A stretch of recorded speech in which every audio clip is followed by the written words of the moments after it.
सत्य वचन की राह पर चले हम सदा, यीशु का साथ हो रहे हमारी हर दुआ।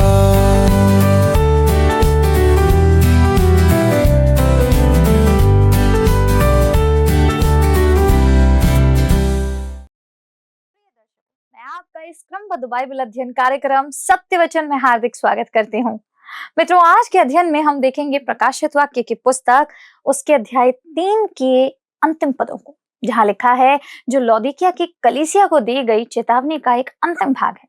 इन पदों में प्रभु यीशु जो आत्मिक रूप से ठंडी और आत्मसंतुष्ट कलीसिया को फटकार चुके हैं, डांट चुके हैं, अब उन्हें उद्धार और फिर से प्रेमपूर्ण निमंत्रण दे रहे हैं। वो कहते हैं, मैं तुझे सम्मति देता हूँ। यानी कि प्रभु यीशु मसीह चाहते हैं कि हम आत्मिक रूप से समृद्ध बने, उससे खरीदी गई सोने की शुद्धता, उसकी दी हुई दृष्टि और धर्म का वस्त्र पहने। और सबसे सुंदर चित्र, वो दरवाजे पर खड़े होकर दस्तक दे रहा है। जो कोई उसका शब्द सुनकर द्वार खोलेगा, उसके साथ भोजन करेगा और उसे अपने साथ सिंहासन पर बैठाएगा। मित्रों, आज का ये संदेश आत्मिक गहराई, प्रेम और अवसर से भरा हुआ है।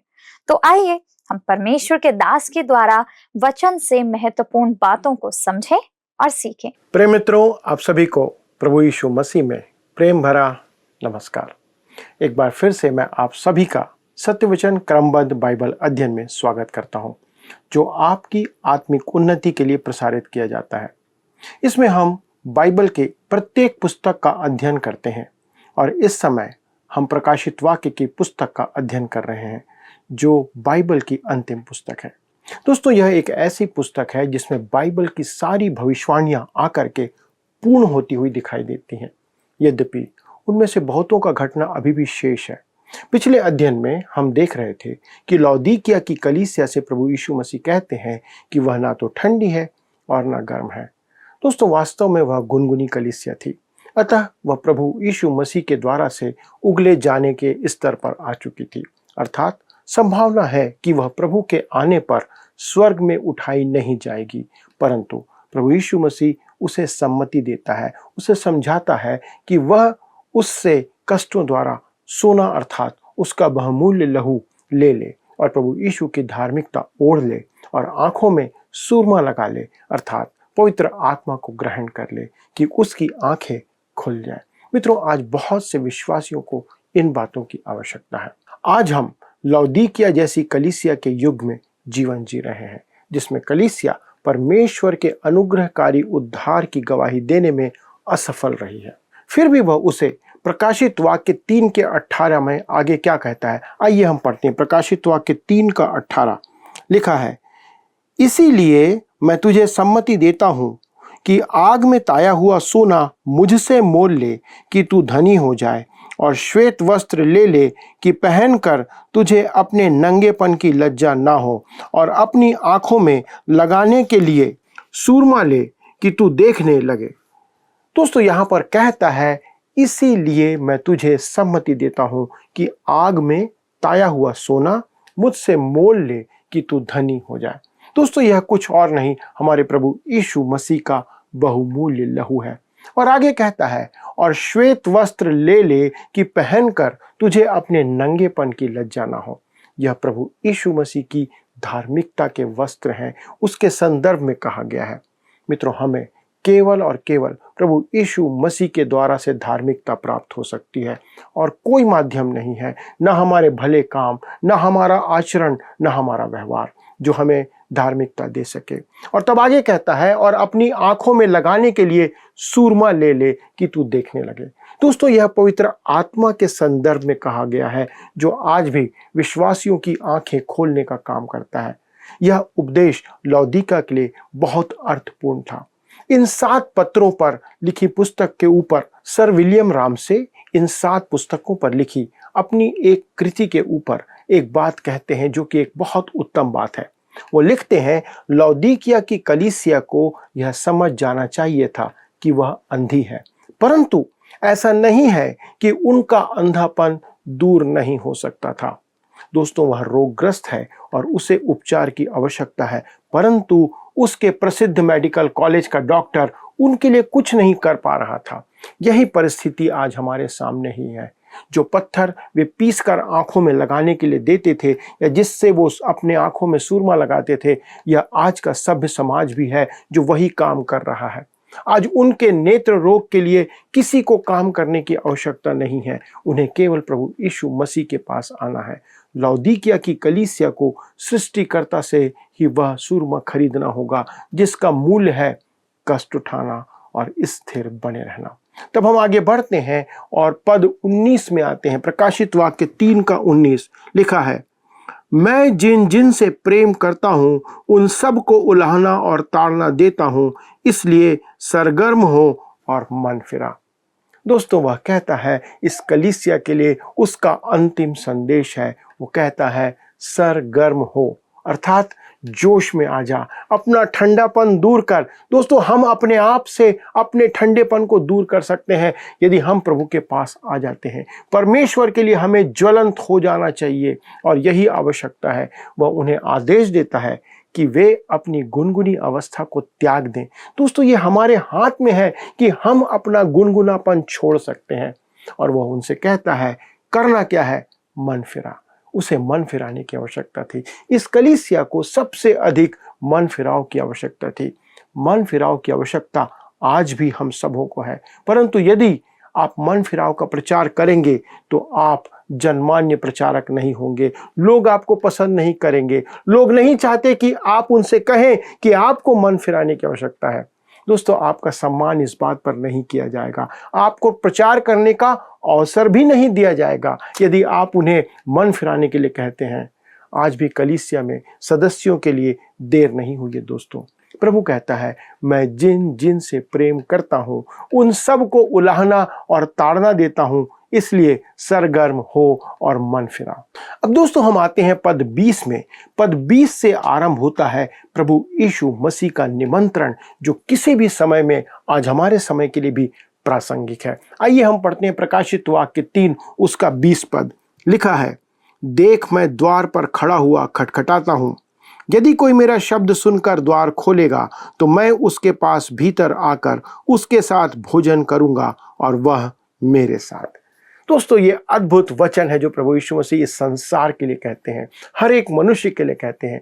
यह एक पापी मनुष्य के हृदय के द्वार पर हमारे प्रभु यीशु मसीह का चित्रण है। वो हर एक मनुष्य के हृदय के द्वार पर खड़ा खटखटाता है।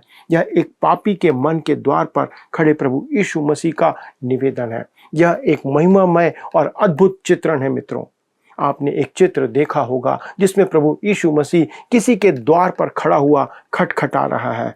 जब किसी चित्रकार ने उस चित्र को बनाया तब उसने अपने मित्रों को, अन्य चित्रकारों को बुलाया और उनसे कहा कि इसकी आलोचना करो, अपने विचार इसके बारे में प्रकट करो। उसके मित्रों ने उनसे कहा कि उस चित्र में एक कमी है और कमी यह है कि उस द्वार में, उस दरवाजे में खोलने का हत्था या हैंडल नहीं है। तब चित्रकार ने उत्तर दिया, मित्रों, यह दिल का दरवाजा है, यह दिल के द्वार का चित्र है। अतः यह द्वार केवल अंदर से खुलता है, बाहर से इसे खोला नहीं जा सकता। आप अपने हृदय का दरवाजा स्वयं खोल सकते हैं। जब प्रभु यीशु मसीह आपके सामने है तो आपको स्वयं दरवाजा खोलना होगा, तभी आप उसे अंदर प्रवेश करने दे सकते हैं। प्रकाशित वाक्य में यह प्रभु यीशु मसीह का चित्रण है। वह द्वार पर खड़ा हुआ दस्तक दे रहा है, खटखटा रहा है आपके हृदय पर। वह द्वार तोड़कर कभी भीतर नहीं आएगा। वो कभी आपके दरवाजे को तोड़कर अंदर नहीं जाएगा। वह कभी आपके दरवाजे को तोड़कर आपके हृदय के भीतर नहीं आएगा। चुनाव के इस विषय में अतिवादी कुछ भी कहें, प्रभु यीशु ने आकाश और पृथ्वी एक कर दी है कि आपके मन के द्वार तक वह पहुंचे।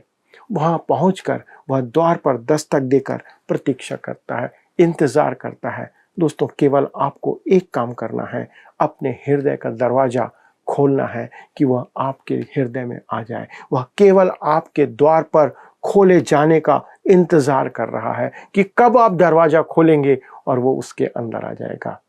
ये आपके साथ भी ऐसा ही हो सकता है। यह आपके लिए भी कहा गया है। तब आगे वो क्या कहता है, यदि कोई मेरा शब्द सुनकर द्वार खोलेगा तो मैं उसके पास भीतर आकर उसके साथ भोजन करूंगा और वह मेरे साथ। दोस्तों, यह सहभागिता को प्रकट करता है। परमेश्वर के वचन का पोषण प्रभु यीशु को और अधिक अच्छी तरह से जानने का विचार प्रकट करता है।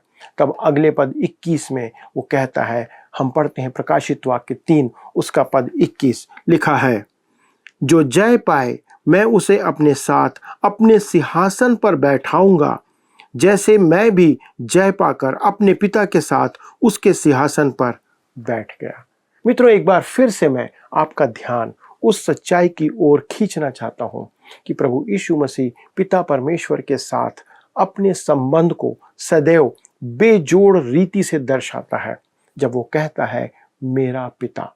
यूहन्ना 20:17 में वह इसी बात को कहता है, मैं अपने पिता के पास ऊपर जाता हूं। वह यह नहीं कहता हमारे पिता के पास, क्योंकि उसके साथ पिता परमेश्वर का संबंध सर्वथा अलग रहा है और वो हमारे लिए एक महत्वपूर्ण बात है। प्रभु यीशु मसीह हमें आने वाले एक और दृश्य के लिए तैयार करता है जब वह कहता है, मैं भी जय पाकर अपने पिता के साथ उसके सिंहासन पर बैठ गया। दोस्तों, आने वाले अध्यायों में हम यही परिदृश्य देखने जा रहे हैं। इसके आगे बढ़ते हुए प्रभु यीशु मसीह कहते हैं, प्रकाशित वाक्य 3:22 में लिखा है, जिसके कान हो वह सुन ले कि आत्मा कलीसियाओं से क्या कहता है। दोस्तों, प्रभु यीशु मसीह का यह संदेश सब कलीसियाओं के लिए है, जिसे सुनने के लिए आपको कानों की आवश्यकता होती है। यही कारण है कि आपको और मुझे परमेश्वर के वचन के अध्ययन में अत्यधिक सावधान रहने की आवश्यकता है। ऐसा ना हो कि हम पवित्र आत्मा से आगे भागना आरंभ कर दें। पवित्र आत्मा हमें इन बातों को धीरे धीरे सिखाता है। हमें उसे अपना शिक्षक बनाना होगा। यदि आपके पास कान है तो प्रभु यीशु चाहता है कि आप उसकी आवाज को सुने, वह क्या कह रहा है, उसके वचन को सुने, वो क्या कह रहा है। केवल परमेश्वर का आत्मा ही परमेश्वर के वचन को हम पर सत्य या सच्चा सिद्ध कर सकता है। इसके साथ ही इन 7 कलीसियाओं को दिए गए संदेशों का यहाँ पर अंत होता है। दोस्तों, ये वे बातें हैं जो हो रही हैं, ये वे बातें हैं जो कि अत्यधिक महत्वपूर्ण हैं और ये वे बातें हैं जो भविष्य में होने वाली हैं। मैंने इन 7 कलीसियाओं के अध्ययन में बहुत समय लगाया, क्योंकि वे हमारे इस युग और आज के जन समुदाय के साथ संबंध रखती है। ये आपसे और मुझसे संबंध रखती है, क्योंकि मित्रों, आप और मैं कलीसिया के अंग हैं। यदि हम उसकी कलीसिया के सदस्य हैं तो हम उसकी देह के अंग भी हैं। इस विशाल समुदाय का हम एक भाग हैं जो पेंतेकोस्त के दिन आरंभ हुआ था और आज तक चला आ रहा है और ये आगे भी चलता रहेगा, तब तक जब तक प्रभु यीशु मसीह इस कलीसिया को इस संसार से उठा नहीं ले जाता। और ये वे लोग हैं जिन्हें प्रभु यीशु मसीह को अपना उद्धारकर्ता ग्रहण किया है, उनके लिए प्रभु ये कह रहा है। हमने देखा दोस्तों कि ये 7 कलीसियाएं निश्चित समय के लिए थीं। हर एक कलीसिया का एक अवधि काल था और वह समय पूरा हो चुका है। मेरा मानना है दोस्तों कि हम अंतिम 2 कलीसियाओं के युग में हैं। जैसा हम पहले कह चुके हैं और पढ़ चुके हैं कि हम प्रत्यक्ष कलीसिया के 2 वर्गों को यहाँ पर देखते हैं। एक वर्ग लौदीकिया की कलीसिया के सदृश है, जो विधर्म में, धर्म त्याग में लगातार बढ़ती जा रही है, और दूसरी ओर वह कलीसिया है जो परमेश्वर के वचन में स्थिर बनी हुई है, मजबूत बनते चले जा रही है। यह कलीसिया फिलाडेल्फिया का आधुनिक स्वरूप है। यह कलीसिया प्रभु यीशु के साथ उठा ली जाएगी। वह दूसरी कलीसिया में अति उत्तम व्यवस्था को प्रकट करता है। परंतु ये सब विश्वासी होने का दावा करने वाली कलीसियाएं, ये वे कलीसियाएं हैं जो प्रभु यीशु मसीह से दूर जा चुकी हैं। उनके जीवन में प्रभु यीशु मसीह आज नहीं है। यह कलीसिया का विभाजन है दोस्तों। एक भाग स्वर्ग में उठा लिया जाएगा और दूसरा भाग महाक्लेश के लिए इस पृथ्वी पर छोड़ दिया जाएगा। इनमें से प्रत्येक कलीसिया के लिए एक संदेश है जो प्रभु यीशु मसीह ने दिया, और मुझे इन संदेशों को पढ़ने में बड़ा आनंद मिलता है। प्रभु यीशु ने उस स्थानीय परिस्थिति के संदर्भ में भी यही संदेश दिया था, और वह कलीसियाई इतिहास को बाधित करता है, क्योंकि ये 7 कलीसियाएं कलीसिया के इस पृथ्वी के संपूर्ण समय को आच्छादित करती हैं या रिप्रेजेंट करती है या प्रकट करती है। और इन संदेशों में आपके और मेरे लिए भी शिक्षा बनी हुई है या निहित है। इफिसुस की कलीसिया को एक चेतावनी दी गई थी जो आज हमारे लिए भी है, प्रभु के लिए सर्वोत्तम प्रेम से दूर होने के संकट की चेतावनी। अर्थात वे प्रभु यीशु मसीह के साथ व्यक्तिगत संबंध और प्रेमपूर्ण संबंधों से दूर होते जा रहे थे। दोस्तों, किसी भी सच्चे विश्वासी और विशेष करके प्रभु की सेवा करने वालों की वास्तविक परख यह नहीं कि आपकी आराधना विधि क्या है, या आपकी प्रणाली या पद्धति क्या है, या आपका समर्पण कैसा है, या अन्य कोई बात जिस पर आज आप ध्यान दिया जाता है या दे रहे हैं। दोस्तों, एकमात्र प्रश्न यह है कि क्या आप प्रभु यीशु मसीह से प्रेम करते हैं। यदि आप उससे प्रेम करते हैं तो आप उसके साथ उचित संबंध में बने होंगे, परंतु जब आप प्रभु यीशु मसीह से दूर होने लगते हैं तो अंत में आप गुनगुने हो जाते हैं। दोस्तों, उस विधर्मी कलीसिया का दोष यह था कि वह गुनगुनी हो चुकी थी। वो सोचते थे कि वो प्रभु के साथ चल रहे हैं, लेकिन वो प्रभु के साथ नहीं थे। देखने में तो वह बहुत बुरी नहीं दिखाई देती थी, परंतु एक विश्वासी के लिए ऐसी दशा बहुत बुरी होती है जब हम दिखते हैं धर्मी परंतु होते नहीं हैं। किसी ने बहुत ही अच्छी बात कहा है, एक नास्तिक की तुलना में 20 गुनगुने विश्वासी मसीह के योजना या प्रयोजन को कहीं अधिक हानि पहुंचा सकते हैं या पहुंचाते हैं। दोस्तों, गुनगुनी कलीसिया प्रभु यीशु मसीह के लिए अपयश का कारण है। सुमरना की कलीसिया से प्रभु यीशु ने कहा था कि वह कष्टों से ना डरे। मेरा विश्वास करें दोस्तों, आज हम कलीसिया में इसी एक बात से डरे हुए हैं। हम प्रभु यीशु की सेवा में मूल्य चुकाना नहीं चाहते हैं, हम कष्ट उठाना नहीं चाहते हैं, परंतु उसकी विधि तरीका यही है। तब पेरगमुन की कलीसिया से उसने कहा था, जैसे प्रकाशित वाक्य 2 अध्याय के 14 और 15 पद में लिखा है, पर मुझे तेरे विरुद्ध कुछ बातें कहनी है, क्योंकि तेरे यहाँ कुछ ऐसे हैं जो बिलाम की शिक्षा को मानते हैं, वैसे ही तेरे यहाँ कुछ ऐसे हैं जो निकुलाइयों की शिक्षा को मानते हैं। दोस्तों, आज गलत शिक्षा का घोर संकट हमारी कलीसियाओं के ऊपर छाया हुआ है और पेरगमुन की कलीसिया की यही चूक थी, यही भूल थी। आज कलीसिया को किसी और बात से खतरा नहीं है मित्रों, पर केवल एक गलत शिक्षा जो हमें मसीह से दूर कर देती है, वो हमारे लिए खतरे की घंटी है। आपको और मुझको उस गलत शिक्षा से सावधान रहना है जो आज हमारे समाज में बढ़ता चला जा रहा है। लोग अपने तरीके से व्याख्या कर रहे हैं, लोग अपने तरीके से वचन को सुनाने का काम कर रहे हैं। जैसा प्रभु कहता है वैसा वो नहीं कह रहे। तब उसके बाद थुआतीरा की कलीसिया से प्रभु यीशु कहता है, प्रकाशित वाक्य 2 उसके 20 में, पर मुझे तेरे विरुद्ध यह कहना है कि तू उस स्त्री इजाबेल को रहने देता है जो अपने आप को भविष्यवक्तिन कहती है और मेरे दासों को व्यभिचार करने और मूर्तियों के आगे चढ़ाई गई वस्तुएं खाना सिखाकर भरमाती है। दोस्तों, यह समझौता करने वाली कलीसिया थी। नई नैतिकता अनेकों के लिए घोर संकट का आज कारण बनी हुई है। कुछ लोगों का सोचना है कि वे प्रभु यीशु को ग्रहण करके ओछा जीवन जी सकते हैं, एक पापमय जीवन जी सकते हैं, परंतु यह संभव नहीं है। दोस्तों, आप दोनों तरफ पैर नहीं रख सकते, आप पवित्र और अपवित्र दोनों नहीं रह सकते। मित्रों, यदि आप परमेश्वर की संतान है तो आप ऐसा कभी नहीं करेंगे। सरदीस का नंबर आता है इसके बाद। सरदीस, जिसे हमने प्रोटेस्टेंट कलीसिया की उपमा दी है, उसमें आत्मिक मृत्यु का संकट छाया हुआ था। यही बात प्रकाशित वाक्य 3 अध्याय के पद 1 में प्रभु उससे कहता है, तू जीवित तो कहलाता है पर है मरा हुआ। मित्रों, क्या आप जीवित हैं? क्या आपकी कलीसिया जीवित अवस्था में है? क्या आप एक मृतक कलीसिया में मृतक के समान जी रहे हैं? एक प्रकार से बहुत से विश्वासी आज लाइफ सपोर्ट या वेंटिलेटर पर चल रहे हैं। दोस्तों, कृत्रिम श्वास पर वे जीवन जी रहे हैं।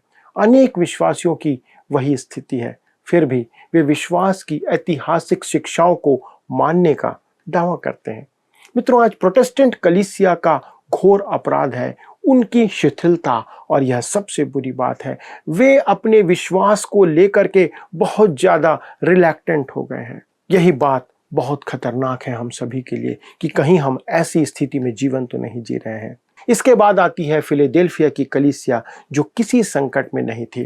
प्रभु यीशु उस कलीसिया पर किसी भी प्रकार का दोष नहीं लगाते हैं, परंतु उसे वो कहते हैं, पद 11 में हमने पढ़ा था, मैं शीघ्र ही आने वाला हूं, जो कुछ तेरे पास है उसे थामे रहे, कि कोई तेरा मुकुट छीन ना ले।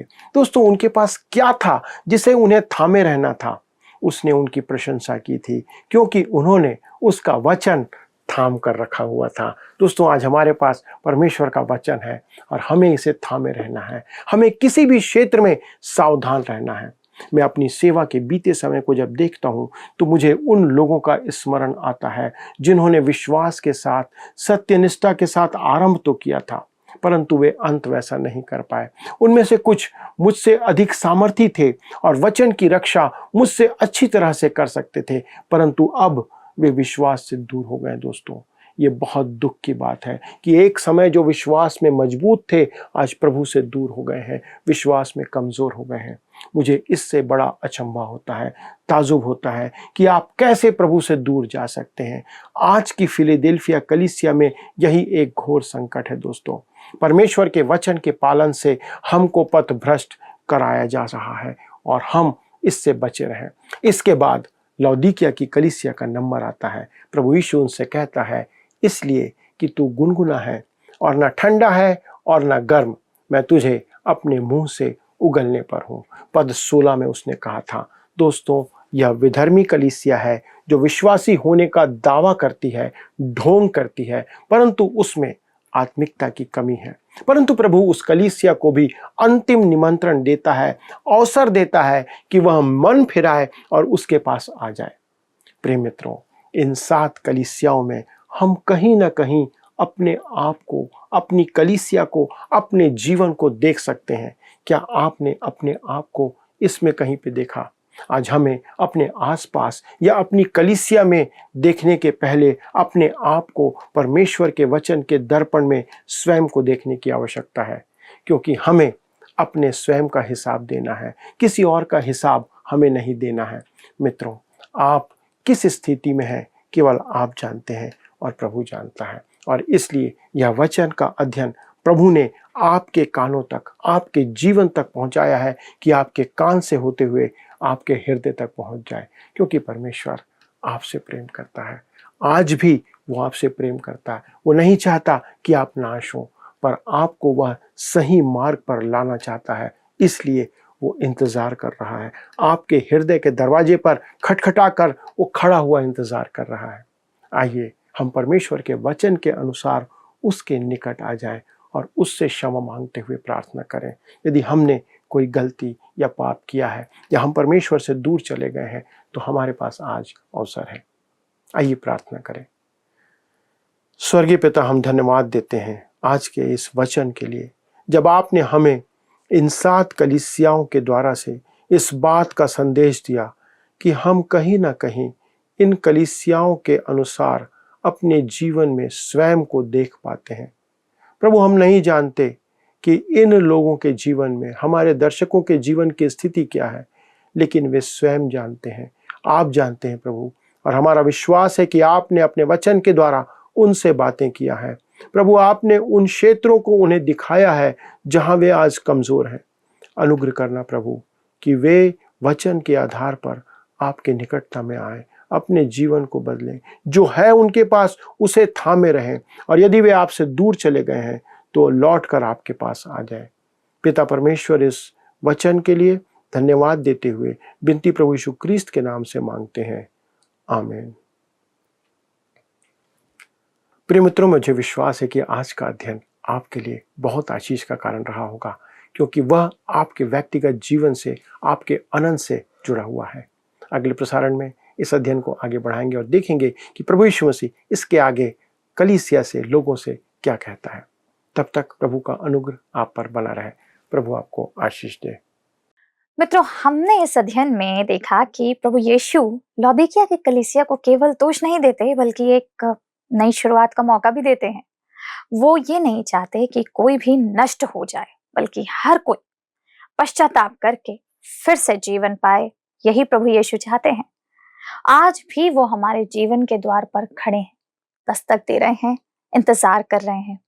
वो जबरदस्ती नहीं करते, पर प्रेम से बुलाते हैं, और यदि हम उसकी आवाज सुनते हैं और अपने हृदय के द्वार खोलते हैं तो वो हमारे जीवन में, जी हाँ, प्रवेश करेगा और हमारे साथ संगति करेगा।